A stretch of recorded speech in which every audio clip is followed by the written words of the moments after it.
Muy buenas tardes. Vamos a dedicar esta clase a fin de que ustedes entiendan claramente la diferencia que hay entre Estado y gobierno. Vamos a ver que hay una relación de parte con el todo. Y vamos a tratar de que no queden ambigüedades en el pensamiento o en la concepción de este punto. No es lo mismo una forma de Estado que una forma de gobierno, pues al ser el Estado una sociedad total y jerarquizada, o dicho de otra forma, la unidad total pueblo y gobierno a la vez, entonces de esa afirmación deducimos que el gobierno es solo una parte del Estado, la parte encargada de llevar al pueblo a la consecución del bien público temporal. Estamos tocando una palabra que a mí me provoca, no diré molestia, pero sí me da la sensación que ha sido tan manoseada que hay que necesariamente reemplazarla para no teñir nuestro pensamiento de las connotaciones que esta palabra conlleva. Y esta palabra es pueblo. ¿Qué es el pueblo? ¿Quién es el pueblo? Ustedes se van a fijar que normalmente se utiliza esta acepción de manera de decir, este es el pueblo, los demás no son el pueblo. Por lo tanto, nosotros, para no caer en ese error, vamos a hablar tal vez más de ciudadanos, lo que eran los civitas de Roma. Les decía que la palabra pueblo ha sido en gran parte prostituida con sus otras formas de hablar de algo que no existe, lo que dicen el pueblo de a pie. No sé cuál será ese pueblo de a pie. Nunca he visto pueblo de a moto, pueblo de a gotas, pueblo de no sé qué. Evidentemente tiene un sentido exclusivista, excluyente, para permitir a alguien afirmar esto es el pueblo y ustedes no son el pueblo. Y eso no me parece, porque no nos trae el término claridad conceptual. Así es que, reitero, vamos a utilizar a veces la palabra pueblo porque así lo han utilizado los teóricos, pero básicamente vamos a decir ciudadano, es decir, cuando por algún motivo digamos pueblo nos estamos refiriendo al ciudadano, a cualquier ciudadano, a todo ciudadano, a todo habitante y estante. Lo primero, vamos a redundar en esto, pero que quede clarísimo, el gobierno es una de las partes del Estado. El Estado es el todo, el gobierno es la parte.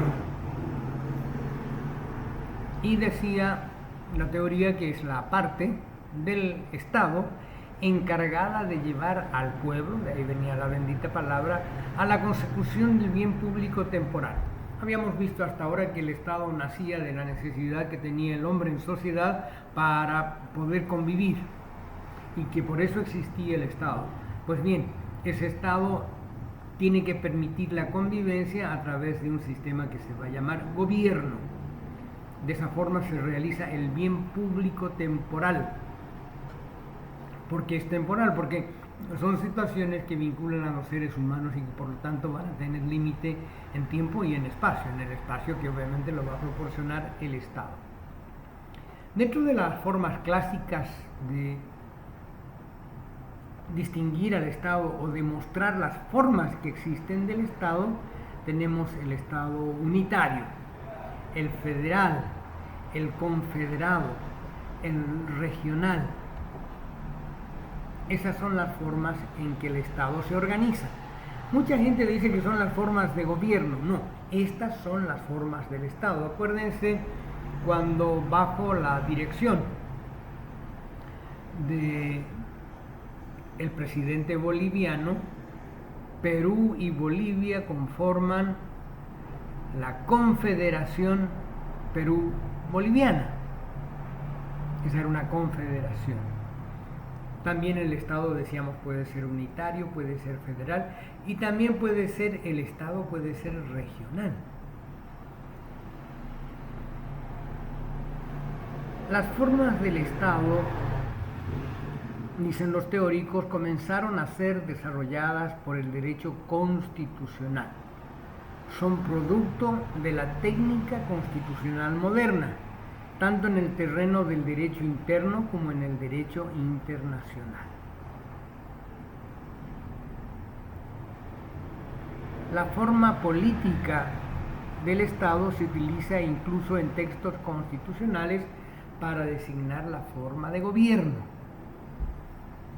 La estructura principal, el Estado. La manera en que este Estado busca la realización de sus objetivos, el gobierno. No puede haber duda en eso, tiene que haber plena claridad.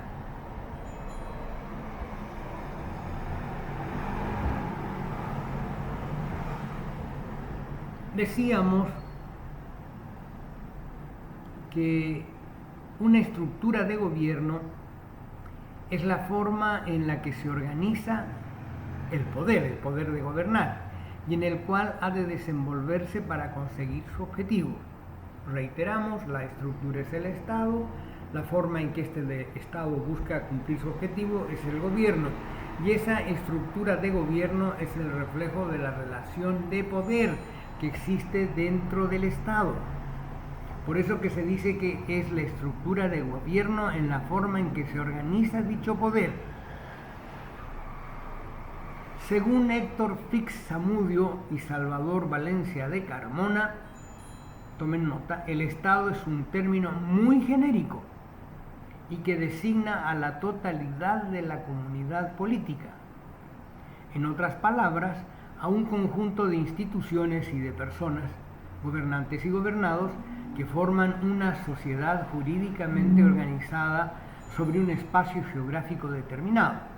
El vocablo gobierno, en cambio, es mucho más restringido, comprende solamente la organización específica de los poderes constituidos al servicio del Estado, los que son principalmente los órganos legislativo, judicial, ejecutivo, actualmente en Bolivia el electoral.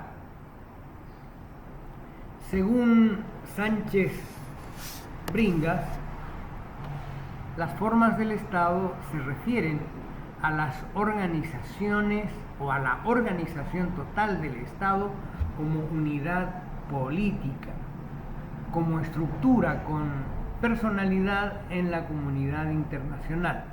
Hablamos así del Estado federal, del autonómico y del unitario. Por su parte, las formas de gobierno enfocan en la específica manera en que se organiza el poder público de un Estado. O sea, caracterizan al Estado por la forma en que se aplican las normas que rigen a los órganos públicos, en especial al Ejecutivo y su relación con los gobernados. Nos referimos entonces a la República, que es una forma de gobierno, a la monarquía, que es otra forma de gobierno, y a la democracia. A ver, repasemos para que nos entendamos. El Estado es la estructura. En esa estructura se organiza la sociedad. La forma en que esa sociedad se organiza para conseguir sus finalidades es el gobierno. Dentro de la clasificación de los estados, tenemos que tener claro que hay un Estado unitario, un Estado autonómico, un Estado federal, un Estado confederado. Y es muy importante que el Estado tenga esa condición internacionalmente, es decir, el Estado sea visto como tal por quienes conforman la comunidad internacional, que es una comunidad integrada por estados y personas jurídicas internacionales. Estando claro lo del Estado, veamos cómo se organiza ese Estado. Y decíamos que se puede organizar en monarquías, se puede organizar en democracia, en repúblicas, es decir, la manera en que el Estado organiza su poder para llegar a su fin común de bienestar, va a ser la forma de gobierno. Si queremos resumir este concepto, podemos decir que las formas de Estado son la peculiar manera de ser de un Estado, son la especial forma que adopta un Estado. En cambio, las formas de gobierno son estructuras jurídico-políticas por medio de las cuales se realiza el ser o modo de ser del Estado previamente determinado. Para que no se pierdan, no se olviden que estamos siguiendo la unidad didáctica que la tienen ustedes en la plataforma. Es bien importante, antes de avanzar con la materia, les hago recuerdo lo siguiente: ya se nos acerca el examen final y pese a que el examen final debiera abarcar el 100% de lo ya avanzado, vamos a dedicar el examen final a esta materia, es decir, a la estructura del Estado, a la estructura de gobierno, lo que estamos actualmente avanzando, y solo quienes tengan que ir a un nuevo examen para no perder la materia, ellos sí van a tener que dar un examen de la totalidad de lo que se avanza, de todo el curso. Bien, continuamos. Decíamos que las formas de gobierno son estructuras jurídico-políticas, es decir, la monarquía, la república, la democracia son estructuras jurídico-políticas por medio de las cuales se realiza el ser o modo de ser del Estado previamente determinado. Ya habíamos visto que los estados eran las monarquías, eran las federaciones, eran las confederaciones, los estados unitarios, los estados autonómicos. Ahí estaban los estados en su estructura. Y decíamos que las formas del Estado son la peculiar manera de ser de un Estado y que tenían los nombres que habíamos señalado.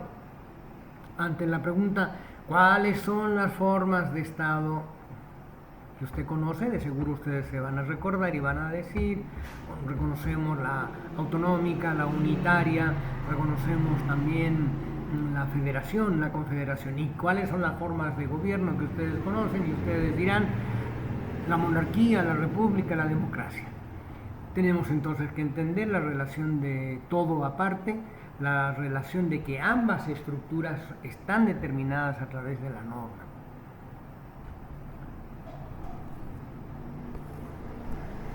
Entonces, las formas de gobierno hemos dicho que son las especiales formas que toman las estructuras político-jurídicas para lograr las concreciones de lo que el Estado busca hacer. Decimos político-jurídicas entendiendo que lo político es el ejercicio del poder y jurídicas son pues las normas que determinan la forma en que ese poder se ejerce. Por eso se utiliza la palabra compuesta político-jurídicas. Esto trae como consecuencia que la pregunta sobre el tipo de Estado se refiera a cuestiones sustantivas y se plantea inquiriendo sobre qué y el para qué de la construcción estatal. El qué y el para qué. En cambio, las formas de gobierno explican cómo se traducen las definiciones esenciales en hechos concretos. ¿Qué y para qué el Estado? ¿Qué y para qué la superestructura, el Estado? ¿Cómo el gobierno?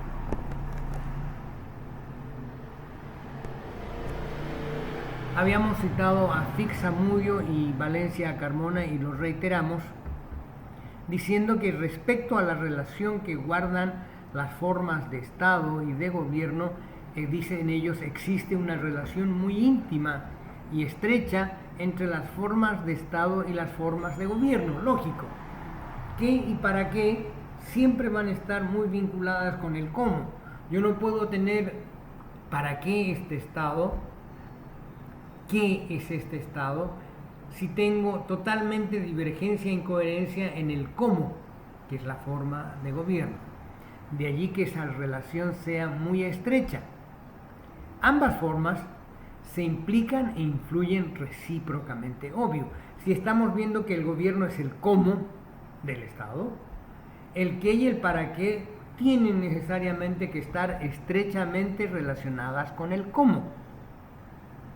Existe una concepción de fondo acogida por cada Estado en cuanto a sus bases económicas, sociales, políticas y a las directrices que inspiran su acción. Esta concepción de fondo, de forma de Estado, influye en concreto sobre la actuación de la forma de gobierno. No podría ser de otra manera. El qué y el para qué siempre van a condicionar el cómo. No se olviden, porque nada de raro que vaya a estar en el examen, que estas acotaciones las realiza Fixamudio y Valencia Carmona. En el mismo sentido, que Cobian Andrade, Fixamudio y Valencia Carmona, encontramos a Giuseppe de Bergottini, quien sobre la forma de Estado afirma que este es el conjunto de elementos que caracterizan a las prioridades planteadas como objetivos de acción de los órganos constitucionales. Ustedes se fijan, seguimos redundando sobre el concepto. El Estado tiene formas que no son el gobierno. El Estado determina qué es, para qué es. Y el gobierno tiene que determinar el cómo lo va a lograr, ese qué y ese para qué. Por eso esa unión íntima, no puede uno separarse del otro. No puede estar una forma de Estado divorciada de una manera determinada de gobernar. No son piezas intercambiables, porque la definición superestructural que tiene el Estado necesariamente se va a traducir en una forma de realizar el objetivo del bien común basada en la normativa. Tenemos entonces que la distinción entre forma de Estado y forma de gobierno tiene como objetivo resaltar cómo las estructuras de gobierno, disciplinadas por las diversas constituciones, con respecto a la titularidad y al ejercicio de las funciones soberanas, no pueden considerarse prescindiendo de la concepción de fondo acogida por cada Estado en cuanto a bases económicas, sociales y políticas, y a los relativos principios directivos en el cual inspiran su propia acción. A ver, volvemos a lo que nos plantea Bergottini, seguimos hablando de él, y él dice que ya de manera más precisa, hace un momento decíamos que el Estado tiene una estructura político-jurídica que se va a realizar por la forma de gobierno. Ahora estamos yendo mucho más específicamente, porque decimos que al distinguir una forma de Estado y forma de gobierno, el objetivo es resaltar, o sea, qué es lo que tenemos, qué es lo que ustedes tienen que aprender, de qué forma las estructuras de gobierno están sometidas a la Constitución, la estructura de gobierno, respecto a la titularidad y al ejercicio de las funciones soberanas. Ese gobierno tiene competencias que nacen de la soberanía y no pueden entenderse, el gobierno no puede considerarse prescindiendo de la concepción de fondo acogida por cada Estado en cuanto a sus bases económicas, sociales y políticas. Entonces, en lo que toca a las formas del Estado, sea este unitario, sea autonómico, sea el Estado federal o confederado, esa forma de Estado va a tener una forma de gobierno y ese Estado se va a organizar sobre bases sociales, políticas, económicas y jurídicas. Lo jurídico, y por eso ustedes lo estudien como futuros abogados, es fundamental, ya que tanto Estado como gobierno van a tener como fundamento el principio del imperium, de la soberanía, que se traduce en la norma que permite hacer determinadas cosas, la norma de orden público.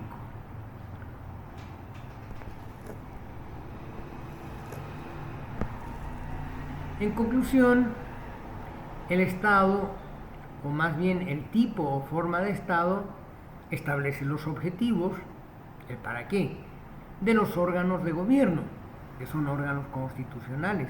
Y estos órganos de gobierno son precisamente los instrumentos, es decir, el cómo, para conseguir dichas finalidades. Bien, vamos a ingresar ahora a las formas de Estado.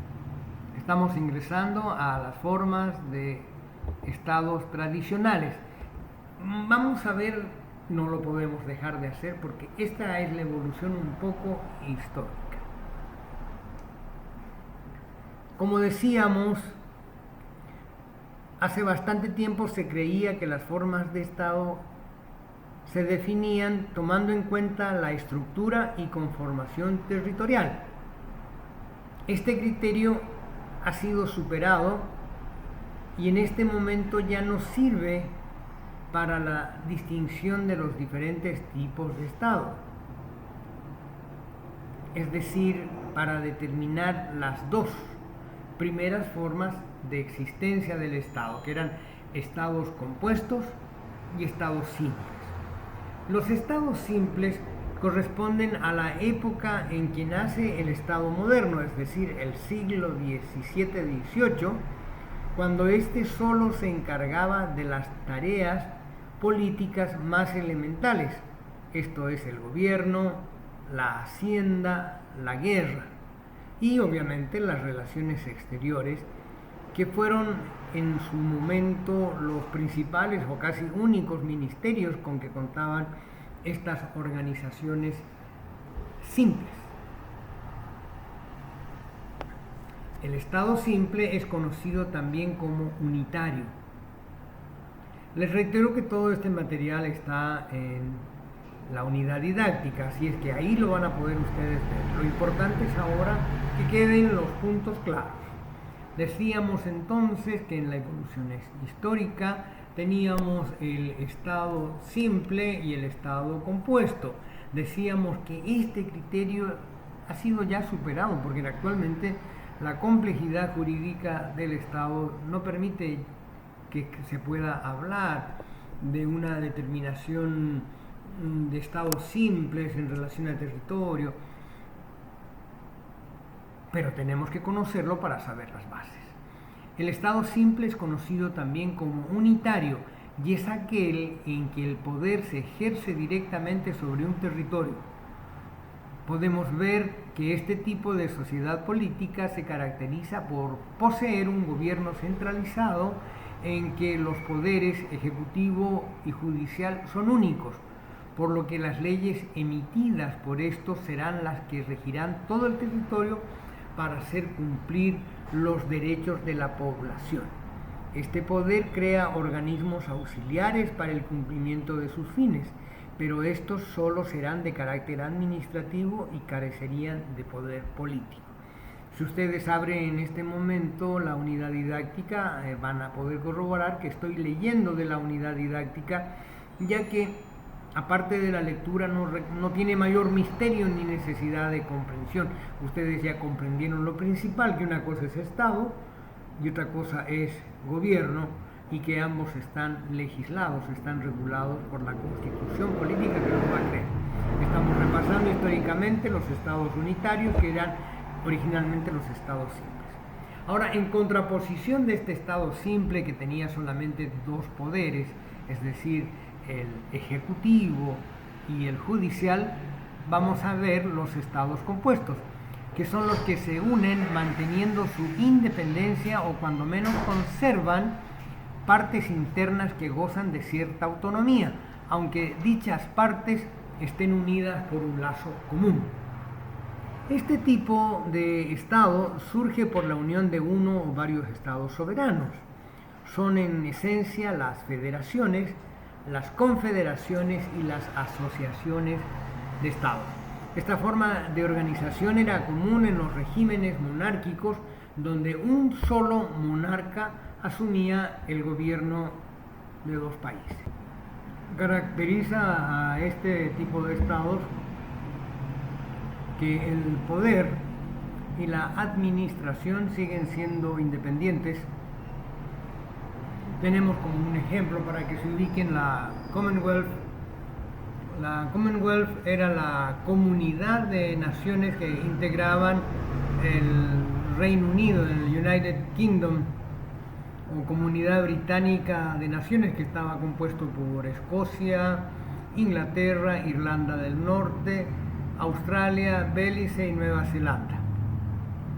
Otra asociación de estados era la Unión de Repúblicas Socialistas Soviéticas, que integraba a 15 repúblicas y que también ha dejado de existir.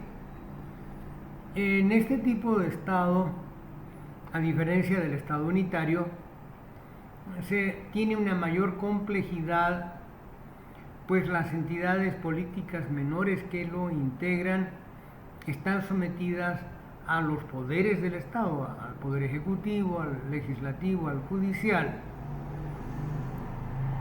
en cada uno de ellos. Y obviamente esto se va a traducir en la descentralización del poder, debido a que una sola autoridad no es capaz de controlar todos los estados que la componen. Vamos a retroceder aún más todavía en la historia, y si bien decíamos que esta clasificación ya casi carece de utilidad, esta con menor razón, pero nos permite seguir el camino de la evolución del Estado, y estamos hablando de las formas arcaicas del Estado compuesto. Es evidente que el mismo término arcaico nos lleva a una situación histórica más que una vigencia actual. Tenemos entonces que dentro de las formas arcaicas de estados compuestos está la unión real y la unión personal. La unión personal acontecía cuando en la persona del monarca se reunían las coronas de dos estados, pero estos conservaron su forma política y restaron también independientes. Es decir, el monarca era el punto de unión. Se trataba de la unión en la persona del monarca de los gobiernos representados por la institución corona de dos o más estados, y no propiamente de la unión de estados. Pero resulta que los estados de esos gobiernos que se unían al ser monarquías eran por consecuencia estados unitarios, por lo que al darse la unión referida se convertían por ese solo hecho, según los teóricos antiguos, en estados compuestos. Luego de este tipo de uniones, precisamente esa unión de gobiernos es la que determina la complejidad o simplicidad del Estado. Como se ve, es fácilmente detectable porque este tipo de clasificaciones han sido superadas por la doctrina moderna. La unión personal no es una forma en sí de Estado, sino de gobierno. Por otro lado, y aparte de las uniones personales, tenemos las uniones reales. Estas, además de unir en la persona del monarca como autoridad máxima de los gobiernos de dos o más estados, forman un bloque que defiende hacia el exterior los intereses de los estados con gobiernos unidos. Volvamos a los autores que hemos mencionado anteriormente, Fix-Amudio y Valencia Carmona, quienes dicen sobre las uniones reales. La unión real va un poco más allá de lo personal, no solo de los estados, entiéndase los gobiernos de los estados y de estos, los gobiernos, el cargo o potestad máxima, están unidos en la persona del mismo monarca, sino también ponen en común, dice, las relaciones exteriores e incluso puede ser la defensa nacional y las finanzas. Burgoa Orihuela opina sobre estas dos formas de Estado arcaicas, que dichas uniones no merecen el calificativo de formas de Estado, toda vez que no dan nacimiento a un Estado distinto de los que se unen por modo personal o real, pudiendo subsumirse según el grado de descentralización o centralización en el tipo de Estado federal o en el de Estado unitario. ¿Qué nos está diciendo Burgova y Orihuela? Que la bendita clasificación tiene muy poca utilidad. Por eso que la hemos clasificado como una clasificación arcaica de estados. Pero ya por lo menos la sabe. Veamos ahora algo que sí es de existencia aún: la confederación y la federación. Dentro de las formas de estado tradicionales compuestas, se estudian también los tipos que representan una semejanza importante, cuál es la confederación y la federación. Como se darán cuenta, cuando señalamos que son similares, lo que importa es no saber las diferencias y saber en qué son similares. Por lo tanto, tenemos presente que el Estado federal está compuesto por varios estados. Estos son soberanos y libres respecto al régimen interior de gobierno, pero están unidos a una entidad federal que conforma el país. En este tipo de estados existe una descentralización política porque las entidades federativas tienen libertades para muchos aspectos. Pueden promulgar leyes, manejar impuestos y además cuentan con una gran autonomía para tomar decisiones y para elegir a sus autoridades. Tienen autonomía tanto judicial como legislativa, aunque siempre sujetándose a la Constitución Federal. La Confederación comparte características con el Estado federal. También se basa en una unión de estados, de varios estados, dos o más. Sin embargo, en este caso, el confederado es mucho más descentralizado, lo que se traduce en mayores libertades. Es un tipo de organización cuyo fin es de carácter defensivo, ya que en él cada estado que lo conforma puede actuar con plena independencia en todos los aspectos, pero el poder se delega cuando se trata de cuestiones de ámbito internacional. La Confederación es una unión de estados independientes y soberanos. La Confederación va a nacer en virtud de un pacto, en la mayoría de un pacto multilateral, para defenderse en común de las agresiones anteriores y para asegurar la paz y promover el bienestar en el interior. Volvemos a nuestros teóricos Héctor Fix Zamudio y Salvador Valencia. Veamos qué dicen ellos respecto de la Confederación. En la página 250 del libro de estos autores señalan que en la Confederación, dicen, se presenta un peculiar fenómeno que va más allá de la simple alianza, pues además de esta hay una dieta o asamblea que se reúne periódicamente para tratar asuntos comunes previstos en el tratado que crea la organización confederal. Cada estado confederado tiene la libertad de retirarse de la confederación cuando así lo juzgue pertinente, así como de relacionarse internacionalmente con otros países. Esto implica que no pierde su personalidad internacional, que tiene una situación de mayor libertad. La posibilidad de retirarse en cualquier momento de la confederación lo atestigua. La federación, como la confederación, es también una asociación, pero ya no de estados, pues estos, para ser tales, para ser estados, necesitan ser soberanos, según la doctrina tradicional, sino más bien de entidades federativas. Es pues una unión de entidades federativas que gozan de plena autodeterminación en lo que respecta a sus gobiernos interiores. Luego, en la federación es dable hablar de niveles de gobierno, uno que es federal y otro que es local, de las entidades federativas. Manuel García Pelayo se ha tomado la tarea de buscar las diferencias entre confederación y federación. La confederación tiene su acta de nacimiento en un tratado internacional, mientras que el Estado federal tiene como supuesto una constitución en el sentido jurídico-político de la palabra, es decir, una decisión primaria que permite agrupar a los entes que se van a federar. La Confederación tiene personalidad, es un ente jurídico internacional, mientras que el Estado federal es una entidad jurídico-política.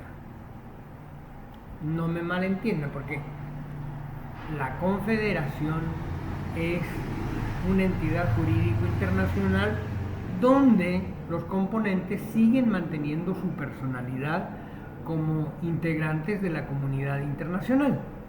En cambio, en la Federación la relación es diferente.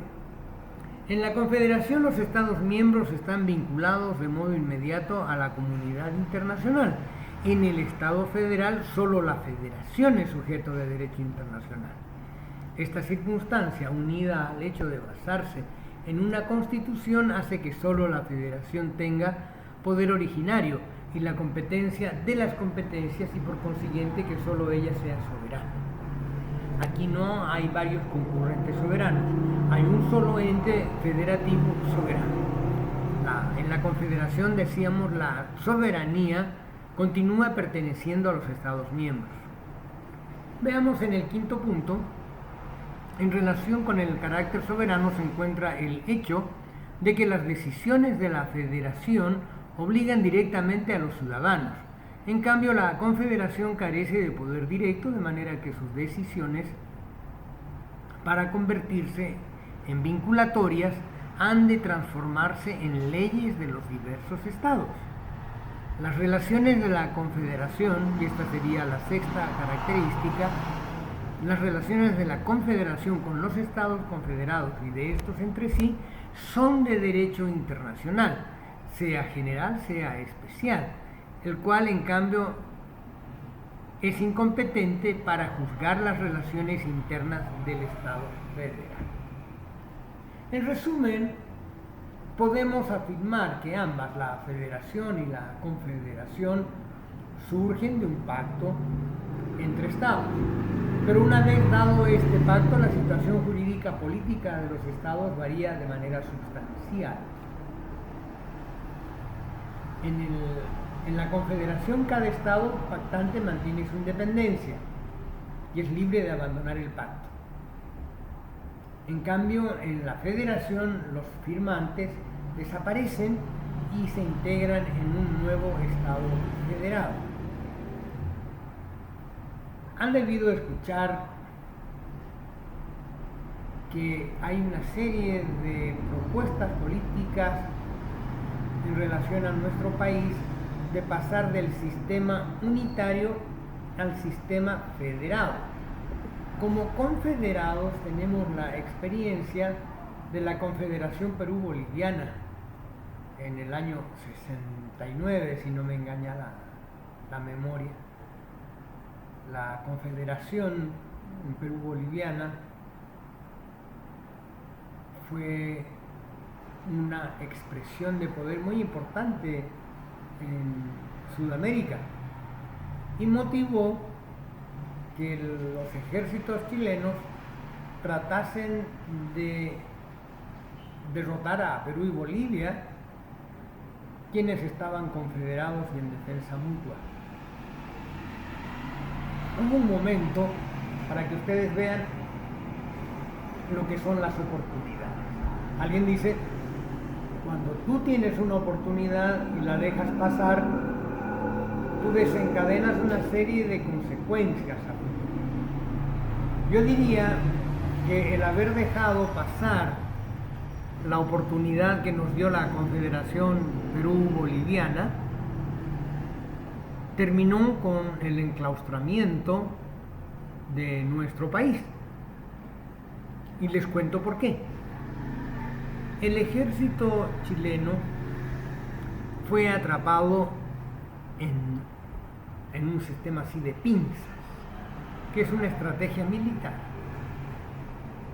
En este lado estaban las tropas que habían venido del sur del país y en este lado estaba otro grupo de tropas bolivianas y tenían al ejército chileno en medio de las pinzas y era la totalidad del ejército chileno. Sin embargo, el mariscal Santa Cruz, en vez de aprovechar la oportunidad y liquidar ese ejército, desbandarlo, liquidarlo, desarmarlo, firma un convenio, el convenio de Paucarpata. Imagínense la situación. Ustedes tienen al enemigo a su merced. El enemigo, para no ser avasallado, muerto, desarmado, va a ofrecer lo que sea, porque está liquidado. Si no acepta, va a ser pasado a degüello. Sin embargo, Santa Cruz se equivoca. Era un excelente estratega, un excelente militar, y en vez de aprovechar esa oportunidad de liquidar a un ejército enemigo, acepta pactar con él. Y el pacto termina muy mal. Esta situación no es novedosa. Ustedes la van a encontrar repetida o como antecedente cuando las tropas hebreas estaban a la conquista de la tierra prometida y los cananeos engañan a los hebreos y les dicen: somos pueblo lejano, firmaremos pacto, siendo que la orden del general hebreo, no el general terráqueo, ¿no? sino el general Dios de los hebreos, les había dicho: no van a dejar a nadie vivo, no van a dejar soldado con cabeza, ni hombre, ni mujer, ni niño. Los cananeos, descendientes de Cam,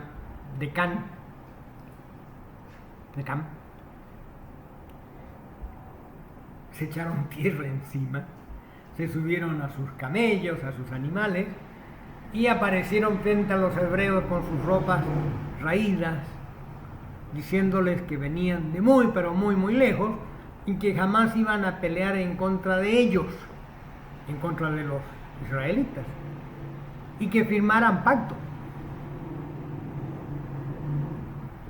Y se firma el pacto.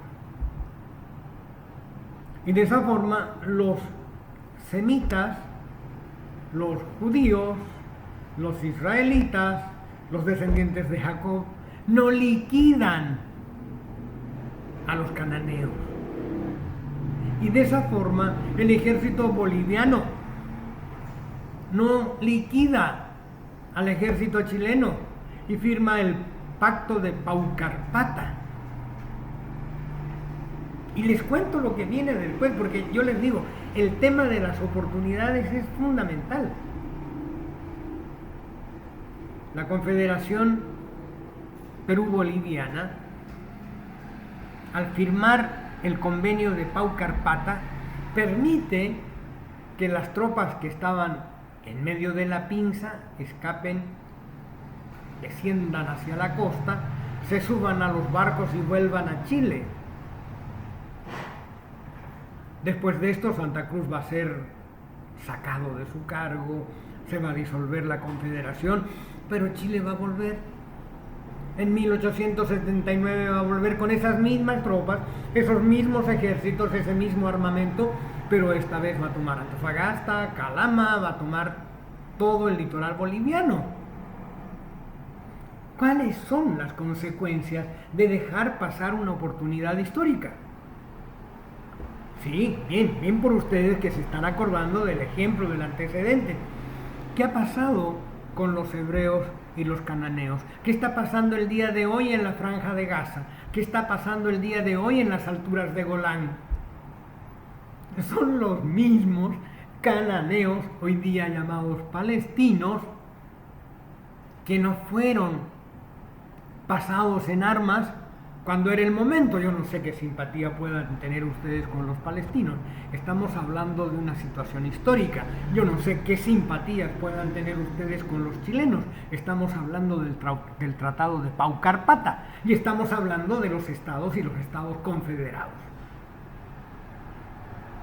Fíjense, la historia nos demuestra que cada situación es única y aquel que no aprovecha la oportunidad luego lo siente.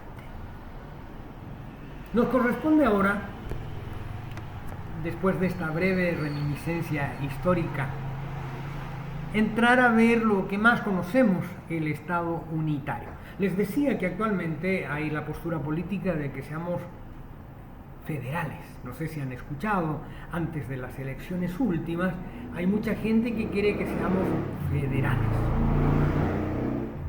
Y esto les muestra una cosa, que esta materia, la teoría del Estado, tienen que saberla porque es de mucha actualidad. No sabemos en qué va a concluir el Estado presidencialista unitario que actualmente tenemos.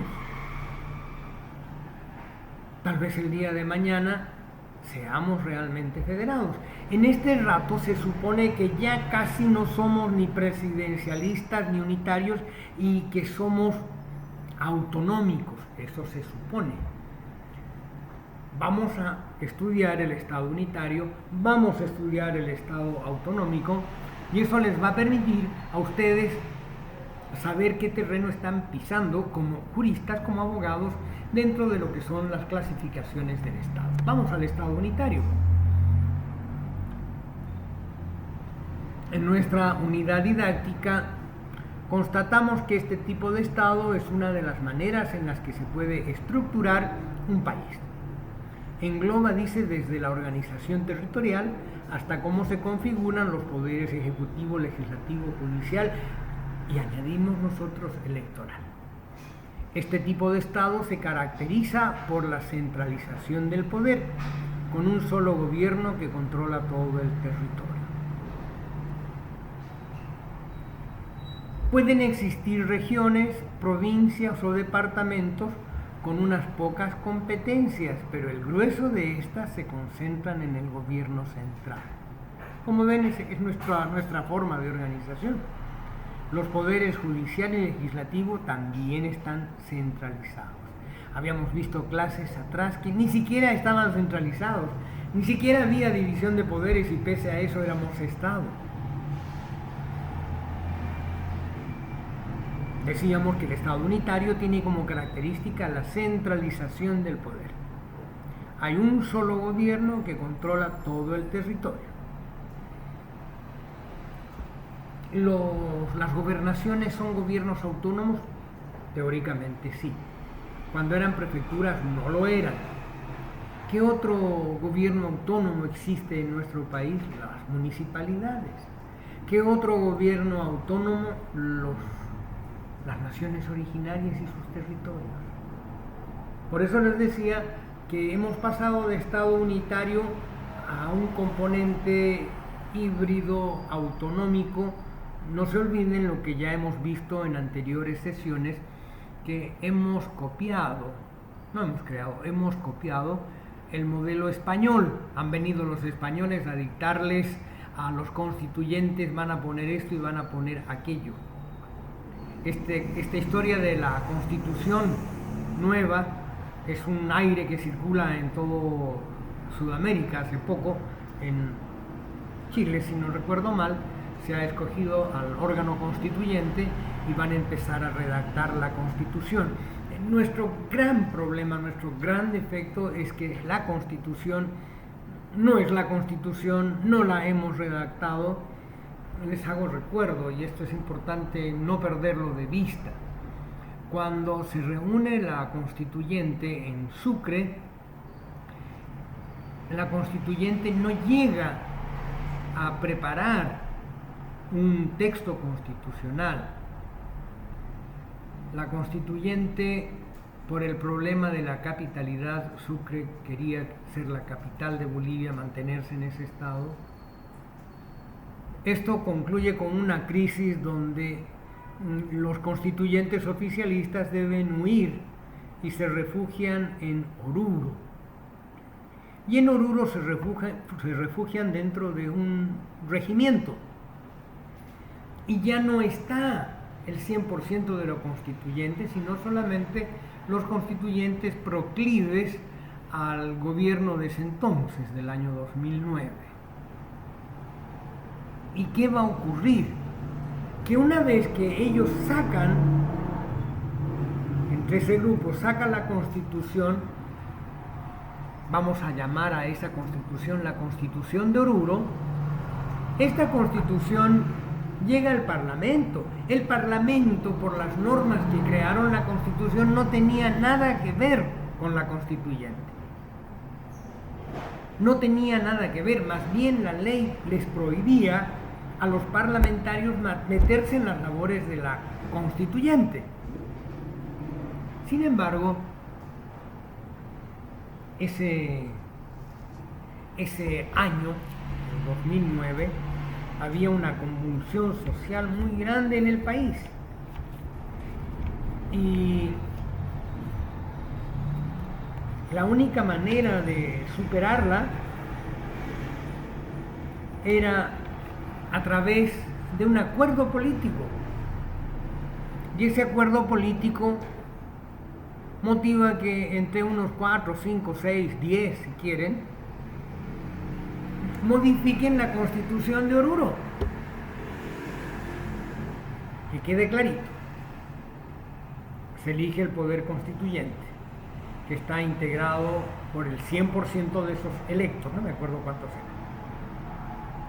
Estos sesionan en Sucre tienen que escapar, se dan los sucesos de la Calancha y escapa el grupo oficialista a Oruro. En Oruro se redacta una constitución,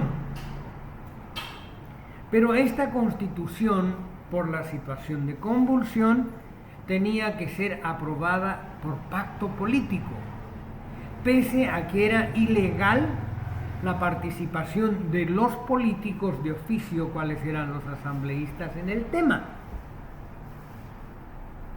Y se modifica la Constitución. Y se modifica en un elemento esencial. Se modifica, por ejemplo, en la forma en que se va a constituir el órgano judicial. De acuerdo a la Constitución de Oruro, el órgano judicial no iba a ser, los candidatos para supremos, para tribunos, no iba a ser bajo ningún aspecto controlado por el Parlamento.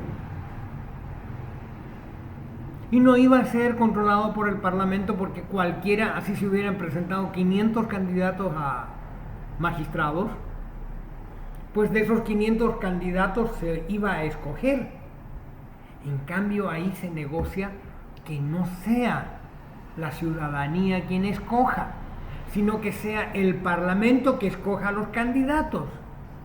Y el escoger los candidatos permite manejar el órgano judicial, y es ahí donde desaparece la posible independencia que haya tenido el órgano judicial.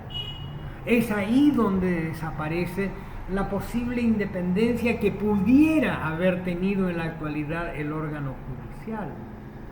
Y es ahí donde se vicia la independencia de un órgano que debería controlar a los otros dos.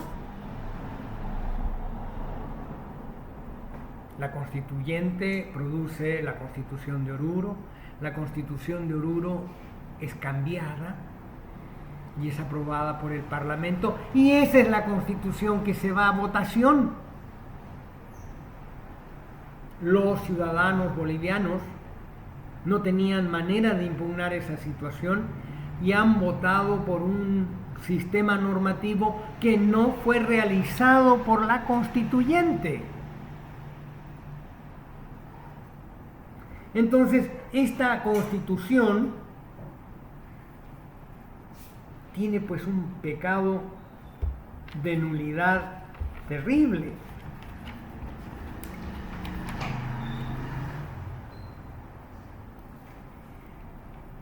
Pero sí hay que ser claro que todo esto está en la propia Constitución. se ha recogido lo que ha pasado. Dice en el preámbulo: en tiempos inmemoriales se erigieron montañas, se desplazaron ríos, se formaron lagos, nuestra Amazonía, etc. El pueblo boliviano, de composición plural desde la profundidad de la historia, inspirado en las luchas, y empieza a hablar como es.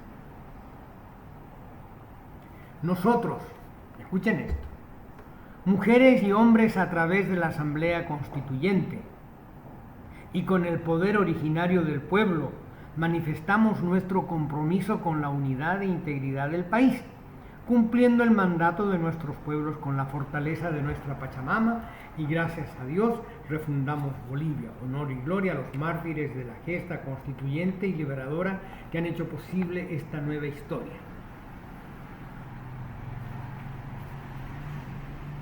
A ver, aquí dice una cosa, que ha sido la constituyente la que ha presentado esta constitución, pero vamos a la constitución como tal.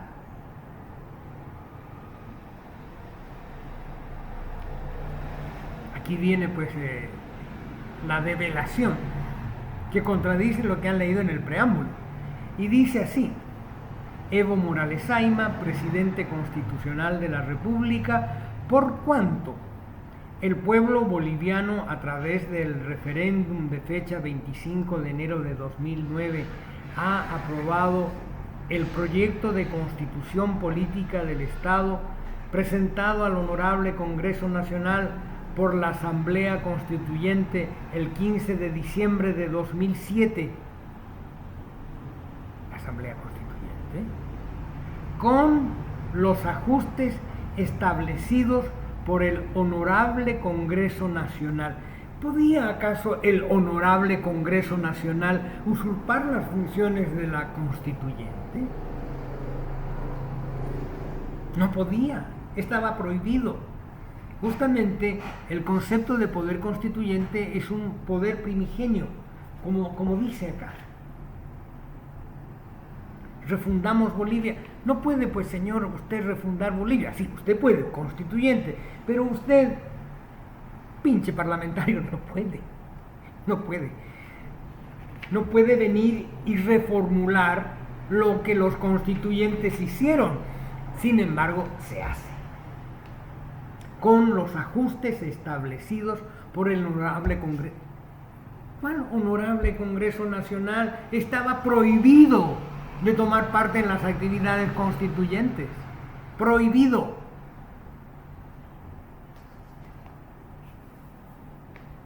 ¿Qué dice esta nueva Constitución? Los actos de aquellos que usurparen funciones, competencias que no tienen son nulos. Este tema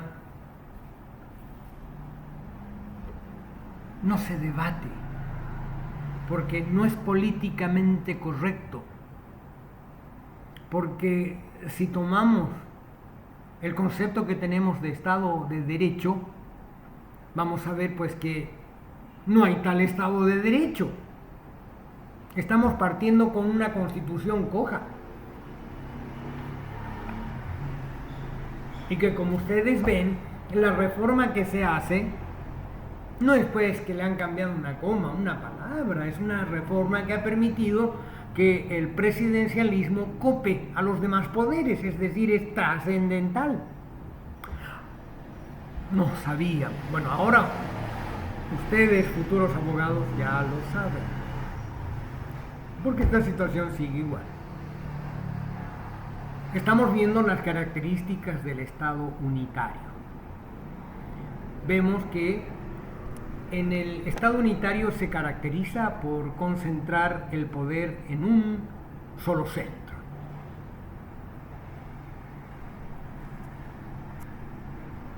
Hay un fenómeno relacional de capital a periferia. Tenemos dentro de estas clasificaciones la posibilidad de que el Estado unitario sea clasificado como Estado unitario simple y Estado unitario complejo. El Estado unitario simple en la actualidad ha desaparecido, entonces, ¿para qué insistir? Pero era la clasificación que existía. Ya casi no existen estados donde no se deleguen funciones de gobierno a ciertas autoridades periféricas. La descripción de los estados unitarios simples goza ahora de un valor ilustrativo, anecdótico, didáctico. Actualmente los estados unitarios han desconcentrado el poder y han cedido en parte las atribuciones a los distintos departamentos, provincias, cantones, etc. Es que el centralismo, así como era en el origen, es imposible de aguantar. Les decía que el sistema de préstamos que se da en cobija de dinero a través de los funcionarios públicos que venden sus salarios, venden sus vales, nacía justamente de esto, porque para pagarles a los funcionarios que vinieron a colonias y que después vinieron a Pando, era el Tesoro General, el Estado Central, el que tenía que tramitar, y que obviamente no tramitaba solamente para Pando, tramitaba para todo Bolivia. De ahí que los empleados públicos que estaban en Cobija, o que estaban en Porvenir, o que estaban en cualquier punto de este departamento, recién veían su primer sueldo 8 meses, 12 meses, 1 año y medio después de su designación. Y eso trajo las consecuencias que explicamos clases anteriores, que motivó que la gente que tenía efectivo en la ciudad, viendo que el profesor, el funcionario de aduana, etcétera, etcétera, etcétera, no tenía para comer, ¿qué podían hacer sino ayudarle prestándole? Interesante que ahora que tenemos un Estado refundado el año 2009, ahora que tenemos una nueva Constitución y un Estado moderno, sigamos con la misma práctica anacrónica de la venta de las boletas de pago. Bien, cuando hay una complejidad en la administración de la cosa pública y cuando se han desconcentrado atribuciones, se les califica a estos estados con el nombre de estados complejos, porque cuentan con una estructura de gobierno más avanzada. Por ejemplo, tenemos consejo con la letra F, el consejo municipal en todo lo que es edilicio, y tenemos consejo con la letra S en lo que es toda la asamblea departamental y cualquier otro consejo, ¿no? Que no sea el municipal. Es de esa manera en que se va evolucionando. La distinción entre el Estado unitario y el Estado compuesto permite, por ejemplo, que el Estado unitario tenga una cantidad de actividad delegada a entes no centrales. Un ejemplo claro pues son las alcaldías, como habíamos señalado, asambleas departamentales. Pero cuando ya hay una generación de poder que pretende ser autónomo, vamos a estar ante el Estado compuesto. Entonces entendemos que hay un cierto grado de descentralización dentro del Estado unitario, junto a un centro único de impulsión política. Puede haber entes territoriales con reconocida capacidad de gestión. Estas entidades, los municipios, pueden serlo también en otras unidades superiores. Pero decíamos que lo importante es ver si la actividad que se realiza, la actividad descentralizada que se realiza, es delegada o es propia. Es propia como una actividad de soberanía propia, de imperium propio. Eso es lo que va a poder determinar el paso de la descentralización administrativa a la aparición del concepto de autonomía y obviamente del modelo de Estado compuesto. En el Estado compuesto hay varios centros de impulsión política y una estructura institucional compleja en la que coexisten en tensión dialéctica, no necesariamente reñida con la armonía, órganos de poder generales, centrales y locales. A su vez, El ordenamiento jurídico es también complejo. Hay una constitución federal o nacional y constituciones de los llamados Estados miembros, más las normas jurídicas emanadas por los órganos correspondientes de unas y otras. Pero todo este complejo normativo integra un solo ordenamiento jurídico, pues a un Estado le corresponde un ordenamiento único y coherente. Y esto nos va a traer el problema de la coexistencia de sistemas jurídicos que tenemos en nuestro país. Aquí coexiste el derecho indígena originario con el derecho ordinario y con el derecho agroambiental. Más adelante vamos a tratar de desentrañar qué ocurre realmente, cuál es la consecuencia de esta supuesta convivencia de estados jurídicos no unitarios. El Estado federal. El vocablo federal, señala Cobian Andrade, proviene de la palabra latina foederatio, y esta tiene su raíz en foederis, que significa del pacto. Luego, federar significa elaborar un pacto. El diccionario de la lengua española dice que el vocablo federal proviene del latín foederare y que es un verbo de los transitivos, que significa unir por alianza, liga, unión o pacto entre varios. Estudiando el federalismo, Altucio construye una teoría de las uniones federales en los sucesivos niveles de comunidad. La conciato o lazo de unión era una de las piezas claves del sistema. Para Altucio, los pueblos son una federación de familias, las provincias una federación de pueblos, el reino una federación de provincias, el imperio una federación de reinos. No obstante, esta construcción teórica altusiana se corresponde más bien con lo que hoy entendemos como confederación. Crosio comparte dicho concepto, consideraba el orden político como una unión perpetua de comunidades menores unidas a través de la conciatio. La federación debe estar compuesta por estados de la misma naturaleza y por estados republicanos. Los elementos de toda federación son la homogeneidad, que hace más fácil el principio de igualdad entre los miembros, y la forma republicana de gobierno.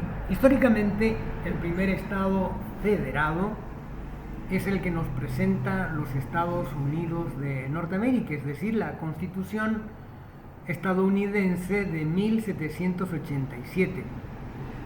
A partir de las colonias, excolonias inglesas, unieron fuerzas frente a un enemigo común, que era la metrópoli, se federaron y luego se integraron en una unión federal.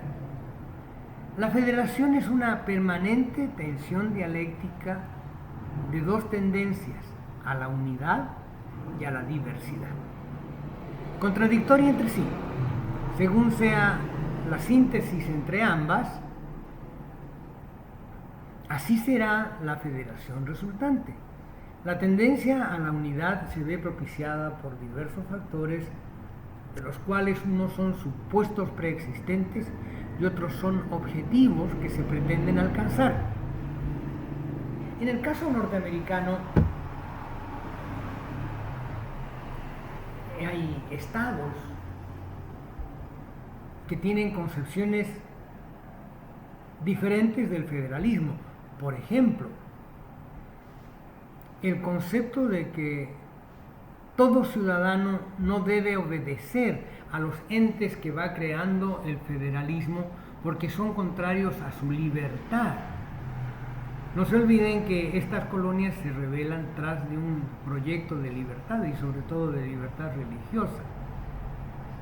De allí entonces que hay grupos de opinión muy importantes en los Estados Unidos de Norteamérica que son contrarias a la cada vez mayor tendencia unitaria federalista. que está muy presente. Por ejemplo, se manifiesta en las últimas interpretaciones jurídicas sobre lo que es la libertad de prensa versus el secreto de Estado o la seguridad del Estado. A raíz de la incursión aérea contra edificios civiles a través de naves aéreas secuestradas en Estados Unidos, ese 11 de septiembre, existe cada vez una tendencia mayor unitaria a reforzar el poder federal frente a los ciudadanos. Eso es innegable. Esa tensión que describen los autores como dialéctica se refiere a que hay una pugna que no se soluciona, no termina, sino que en este momento se incentiva. Veamos los caracteres de la federación, pues todos vienen a incidir en el hecho que establece un modo distinto de división de poderes y pretende realizar una unidad del ovario. Así pues, la forma política federal organiza grandes espacios en relaciones de autonomía y paridad entre los miembros. Veamos la naturaleza de la federación. Primero, hay algunos que niegan que la federación sea realmente un Estado, entendiendo que únicamente lo son sus miembros. Es decir, para estas personas la federación no es una persona estadual diferente, sino que sus componentes son los estados. Para otros solo es Estado la federación. La opinión mayoritaria defiende la naturaleza estatal tanto de los miembros como de la federación, pero destacando que la organización política resultante es única. La diferencia clave para entender los modelos territoriales de Estado es la existente entre soberanía y autonomía.